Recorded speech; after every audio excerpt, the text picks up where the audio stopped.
Пандемијата наречена COVID-19 си ги покажа своите завии и на спортски план, поремитувајќи многу спортски настани и вистински спортски спектакли. Најновото доаѓа околу светското првенство во ракомет, кое денес започива во Египет. Поради преголем број на заразени репрезентативци од COVID-19 на селекцијата на тешка, дојде до нивно откажување од светското првенство, по кое нашата репрезентација доби покана од Светската федерација за настап во Египет.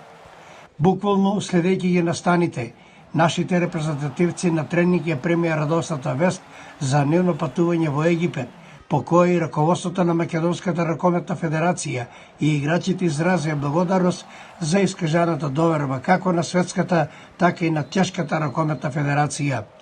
Нашата селекција ќе биде во групата Г, заедно со Шведска, Египет и Чиле, и веќе попладнево ќе патува за Египет, а утре четврток ќе го има првиот надпревар против Шведска. Веќе се одредени сите наши играчи, во чиј состав овој пат ќе ги нема Дејан Манасков, Гоце Георгиевски и голманот Борко Ристевски. Затоа пак довербата на селекторот ја доби штипјанецот Мартин Поповски, кој на позицијата десно крило ќе се менува со Ненад Костески. Како и да е, ова уште едно признание како за самиот Мартин Поповски, така и за штипскиот ракомет, кој во континуитет продолжува со креирањето на одлични ракометари кои го красат дресот на Македонија.